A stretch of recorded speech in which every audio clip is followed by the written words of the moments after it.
syringe on the end, please. Very long needle.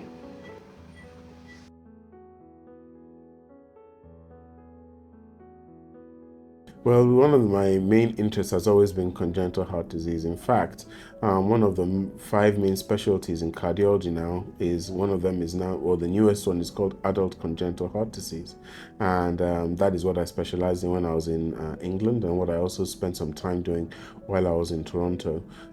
So it is very near and dear to my heart that these sorts of children and adults with congenital heart disease are able to get the care that they need. So I'm always drawn to either children or adults with congenital heart disease in order to try and find the right treatments to try and get them better. He's been noted to fail to thrive over the last 3 years. Has had echoes done outside that suggested that she had a ventricular septal defect with failure to thrive. Obviously, the concern there is that a 3-year-old with a large ventricular septal defect will probably have pulmonary hypertension and probably Eisenmenger syndrome at this stage, and would then be inoperable and would need to be managed conservatively over the course of her life, just with medical therapy.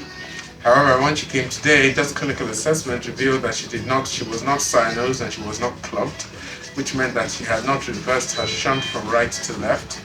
And also the echo then revealed that what she had was what we call a primum atrioventricular septal defect with no ventricular component. The atrial component was a very small primum ASD. There was severe right AV valve regurgitation and severe left AV valve regurgitation.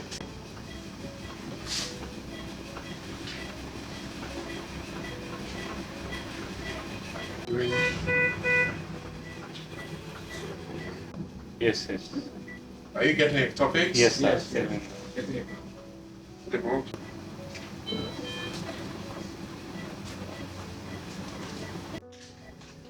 Beautiful work. Yeah.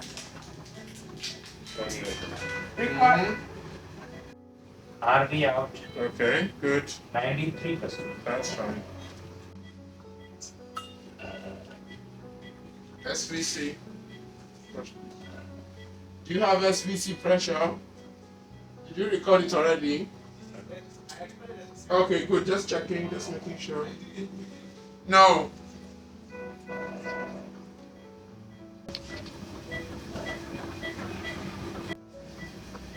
What topics? Right and left heart cath downward today was to estimate the pulmonary pressures invasively, which are elevated, and we'll do a calculation to calculate the pulmonary vascular resistance. However, the cause of her failure to thrive is not because she's developed Eisenmenger syndrome, but because she has poorly treated heart failure secondary to severe left AV valve regurgitation, and she probably will still remain an operative candidate to repair the cleft in the left AV valve as well as the right AV valve and close the primum defect. Thank you. So that's the great news about this particular case. So in some cases in children with congenital heart disease, although we're able to help them with some catheter-based approaches or surgery, sometimes they're not able to have a normal life afterwards.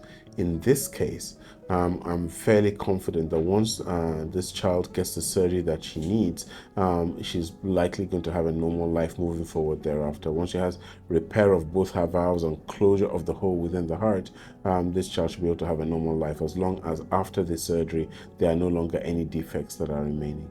I would just like to add that, and just implore anybody who's listening to this, that if they have children or adults who have been diagnosed with a heart defect, a congenital heart defect, we here at Euracare are very passionate about looking after these patients, and we've evolved a multidisciplinary approach to be able to care for these patients, where it's not just myself who's making a decision about what's the best modality treatment for the patient, but we do it in conjunction with surgeons and imaging specialists to be able to find the best way of treating these patients to give them the best long-term outcome.